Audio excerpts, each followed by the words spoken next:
Hi everyone, today I will be making a sketchbook tour. This is my first sketchbook tour for the channel.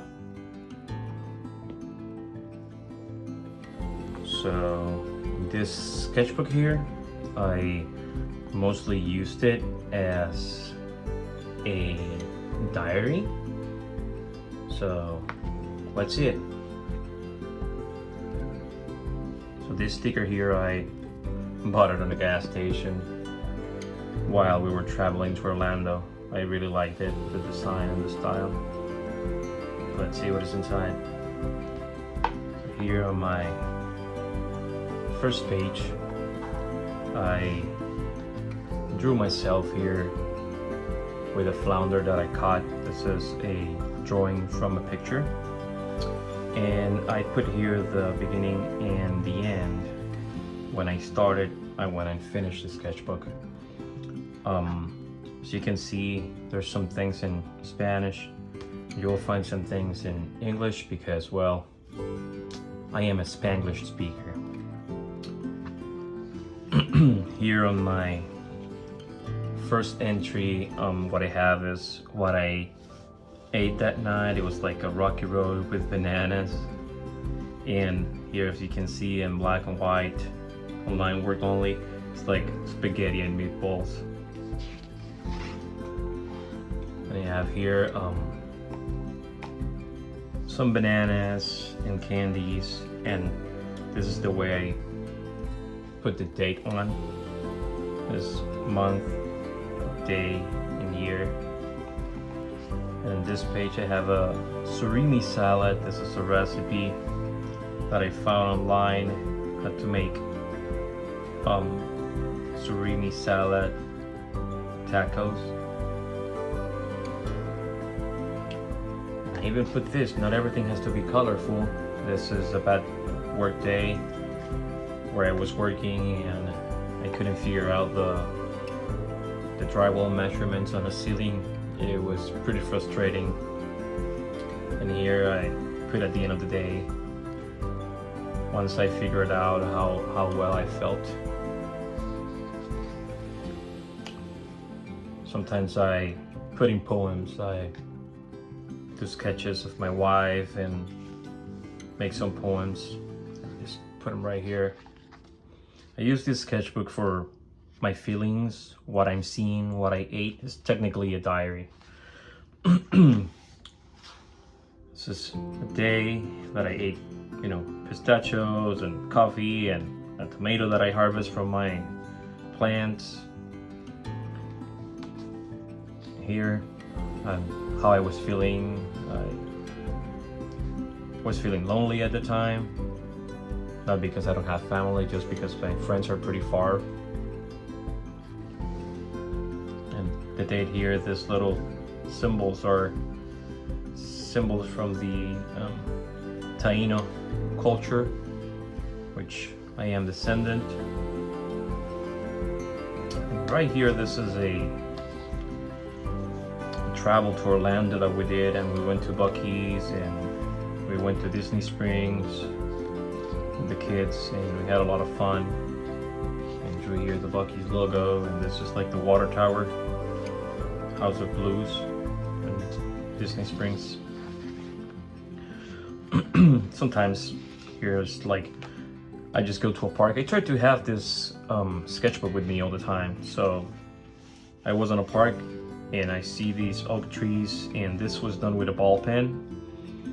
And this oak tree specifically had a lot of burls all over the place, and those are usually diseases. And what they do, the tree heals itself, but it heals in that shape.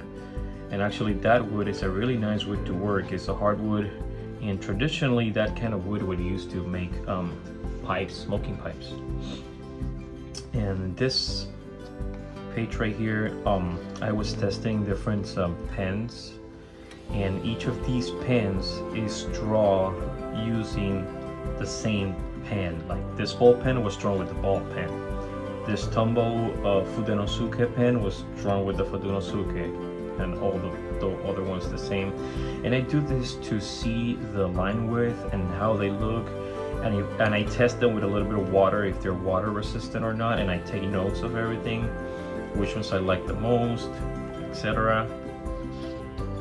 So if I need to make a specific type of line, I can come to this sketchbook and find which one was it. So that's pretty cool to understand your tools.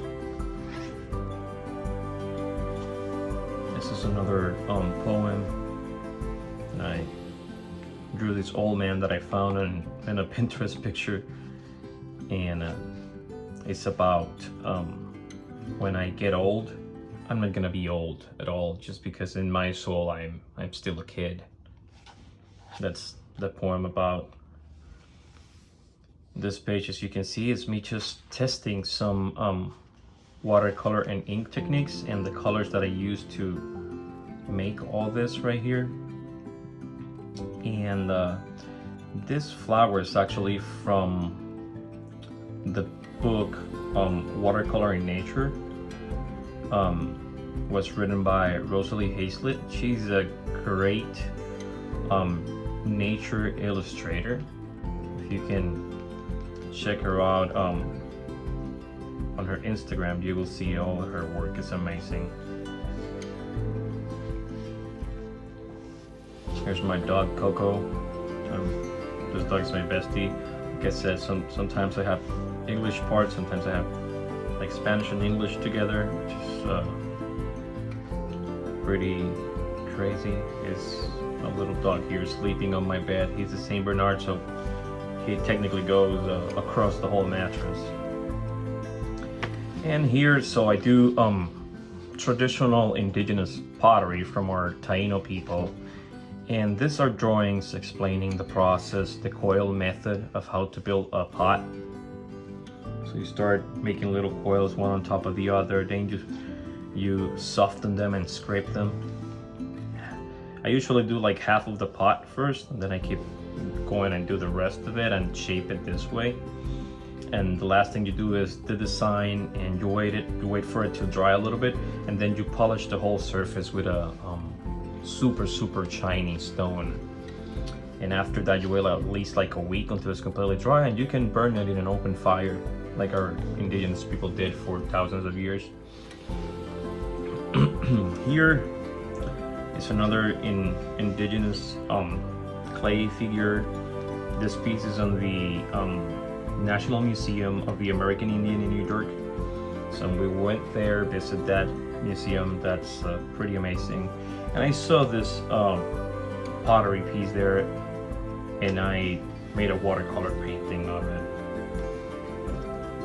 So here's another entry. This is the Cloudland Canyon. We went to Georgia to camping, hike, and while we were hiking, we were drawing and painting, doing a lot of stuff. So here's the entry, what we did, how was the travel on the street, what hotel we stayed, how much I paid for the park, a lot of stuff in here. And this is the canyon drawing. I'm also gonna make a video on this hiking experience, which was pretty beautiful. I went with my kids, and they really loved it. They were really tired because the trails are super long and really steep. And after that, we went to another place of Georgia, which is called the Amicalola Falls. Those are super beautiful falls and really tall.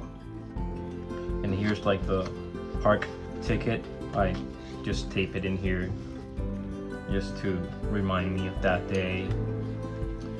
Some animals that we saw there, like this little northern slimy salamander, which is pretty rare and beautiful. This we actually found it on our campsite.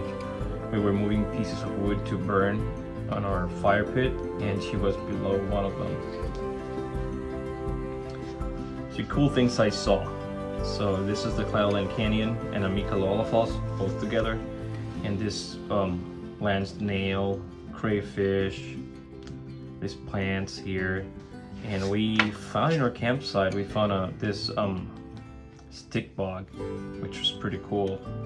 It has green legs and brown body, but something really peculiar about this bug, which I draw it here, is that this limb was super strong compared to the other ones. Super strange. Had a bigger arm. It was doing weights only with one arm.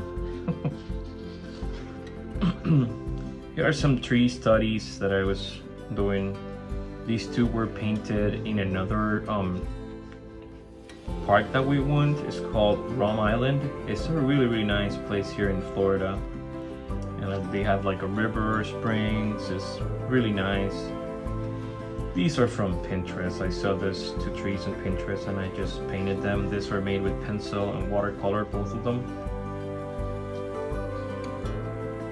So this is another entry, a day that we were downtown Jacksonville, and we saw this old church which was built in 1887 to 1888, and this was made with ink, and this is fountain pen with a brown ink. Something that I ate at Tropical Cafe in my lunch break from work. More practices of watercolor.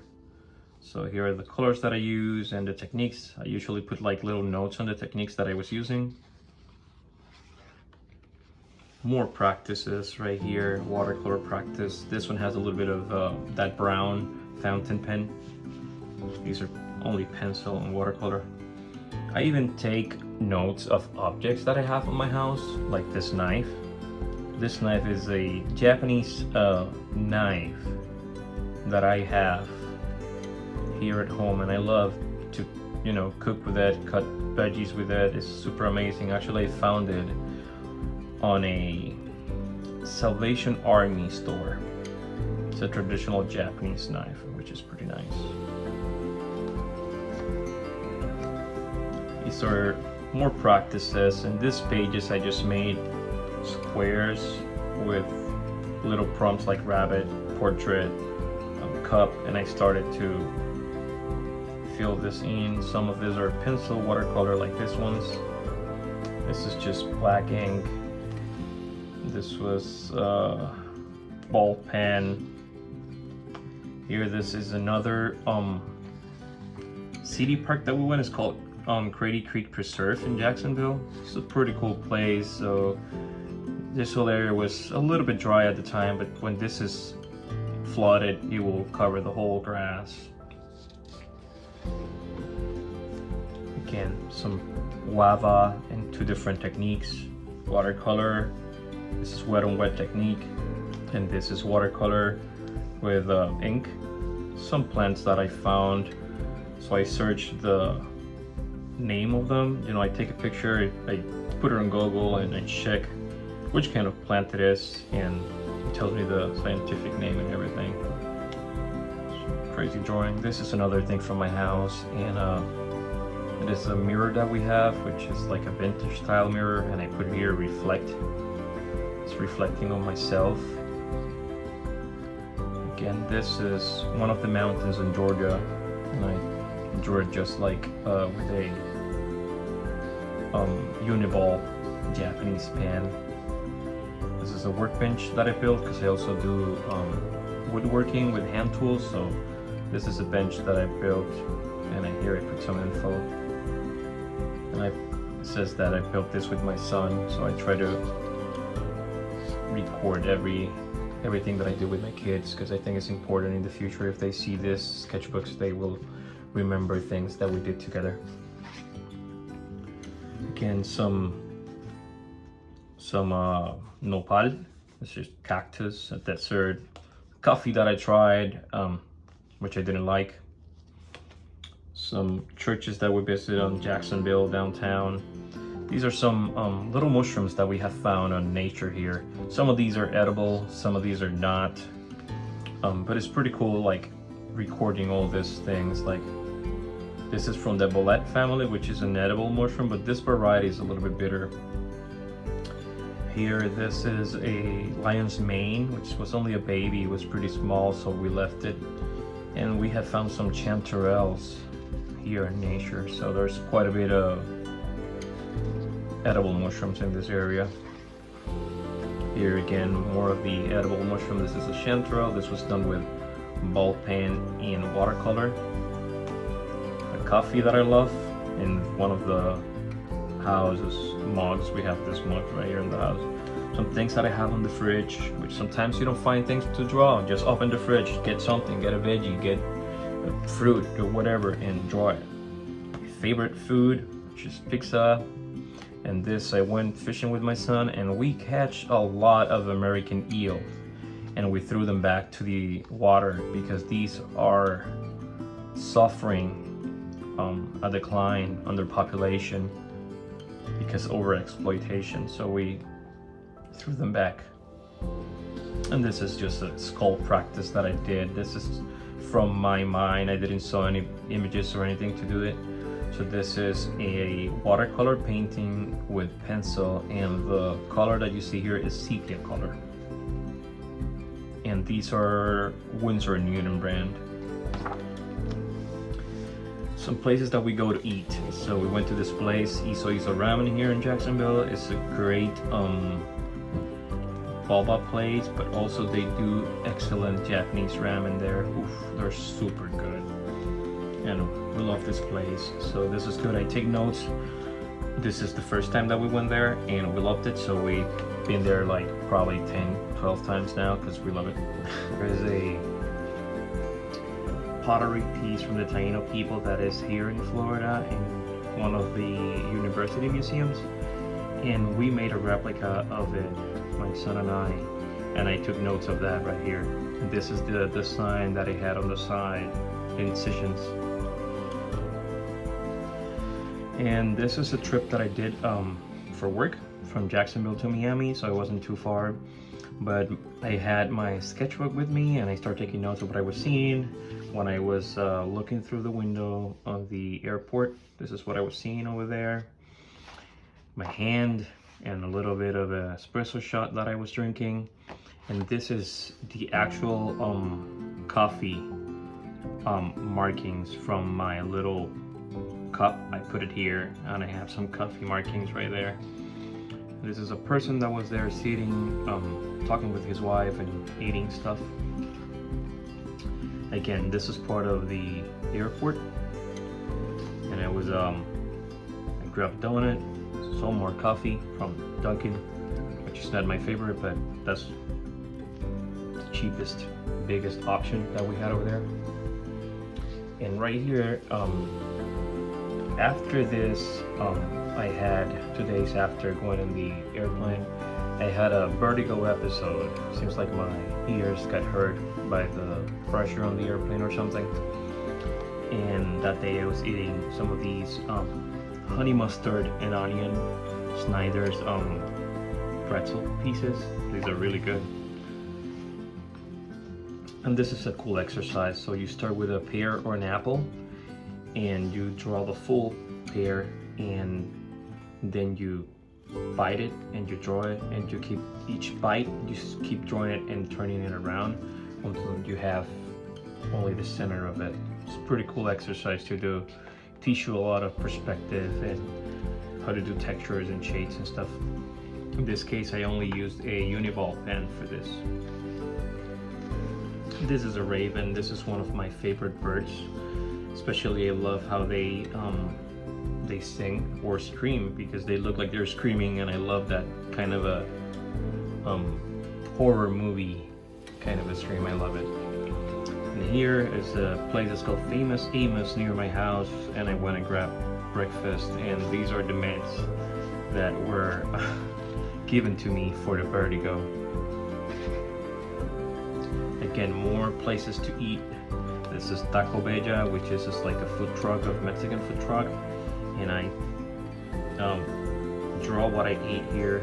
As you can see, this is hot sauce, horchata, tortillas, Mexican meat, rice, and beans. And here I put some information on the truck itself, if I like it, if I didn't like it. I love this place.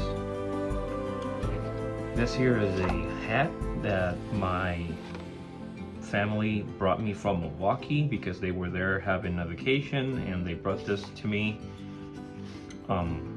as a souvenir of Milwaukee, which is a city I love. And they brought it on my favorite color too, which is this green. Some plants that I have at home, like I said, sometimes we don't know what to draw, and you know, I draw this little aloe tiny plant that my daughter has on her room, and it looks pretty neat. And again, you're bored, get something from your house. The same thing with this one. This is a pot that I made, and I did different iterations of it in different tools, you know. Like here I use a fountain pen, ball pen, two different ball pens, a uniball, another different uniball. This is a brush pen. You know, when you do that, you can see the difference on styles on these things, and they look pretty neat. Sometimes, you know, again, you're bored, you don't know what to draw, you don't have an idea, so this is like my desk and all the mess that I have. This is here the mess that I have on my desk.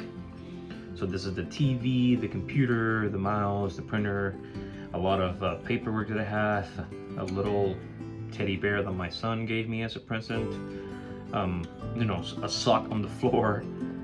You know, here we have books and a whole bunch of stuff. A multi-tool that was given to me by my wife as a present. Has a little hammer and axe, has knives and screwdrivers and a whole bunch of different cool stuff. Again, this is when sometimes you think you don't have something to draw, but actually there's tons of things in your own house that you can draw that you may think they're not interesting, but they really are. And this is a pineapple that my wife bought.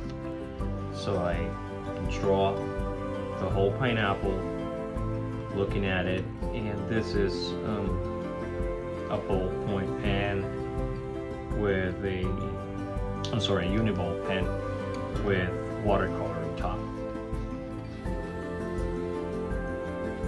Here I bought this is like a graphite watercolor set, which these are the colors. So I test all my materials in pages like this, and I take notes of it to see what's the use that I can give to those materials. And also here you can see the real colors, because in the little what do you call this, the little squares that they come, you cannot tell the real color because they're so dark, but once you put it on the paper you can see the gradient, how dark they can be and how light you can make them, which is really cool. This again, another I don't know what to draw day, and what I did was I went outside, grabbed a whole bunch of things from the jar. So I had a little acorn there, multiple leaves from different trees, and I drew them with a ball point pen. I think this is a big pen. I'm gonna draw the info here again. It's really cool, the texture you can make and the shadings with the ball pen. Again, see things you don't know what to draw. This is just in my house. I'm here drawing like objects from the kitchen and making a whole bunch of notes really crazy like this. More of the same thing. This is the ceiling fan on my ceiling. Yeah, it looks pretty cool. So, and it's really weird to draw this thing because when you're looking from the bottom, it has a weird okay, I could say perspective, and to try to get the perspective right is pretty strange. So what I did with this drawing, I just followed first all the contour, and then I did the details inside. And also you have to look for the negative space in between the things. Sometimes that make it a little bit easier to draw stuff. Here, this drawing that I don't like, I was drawing the Jacksonville city and I messed up, so I did everything in black and the bridge in white. It looks pretty graphic, let's say. And this is a watercolor portrait from a lady on Pinterest. So I saw her picture and I did this portrait. I was practicing just adding different colors inside the skin, like blue and reds and greens, to give her the skin tones and not only a flat color. This is a trail that we were going. This is a bike trail. It's like a 15 miles long trail. And we saw goats, we saw dogs, we saw chickens. It's like this Japanese chickens that don't have any feathers on the head or neck. They're really cool. This here is a watch painting. This is a pitihaya, which is like a dragon fruit. And here, so once we're new to designer's watch, I was doing this color wheel to test colors, and these are primaries mixed with white to see the pastel kind of a color. Again, a lot of different stuff, and this is like the one that comes with only, I think it's 5 or 6 colors on it. And with only this Winsor Newton designer's watch, you can actually make a whole lot of colors. I saw something like this in Pinterest and I almost like copy it or something. I was just practicing some folk art and, you know, cool designs. This part is from my mind. This is inspired in a Pinterest picture. Now these, I love chickens, so I made this rooster and a chicken right here, and I took inspiration from the folk art and I made this red band right here from symbols from one of our indigenous cultures in Puerto Rico called the Saladoid culture. This was in one of the pots. So here they are. These are watercolor. The chickens are watercolor and pencil. And another watch image. This is the last one. So I still have to do a lot of work with watch. I mostly work on watercolor. Watch is really opaque, as you can see, but it turns out beautiful. I really love the texture too. It has like a little bit of texture on it. So, well, that was all for this sketchbook, and thanks for watching. Please consider subscribing and liking. That will help a lot the channel to grow. Thanks. Have a nice one.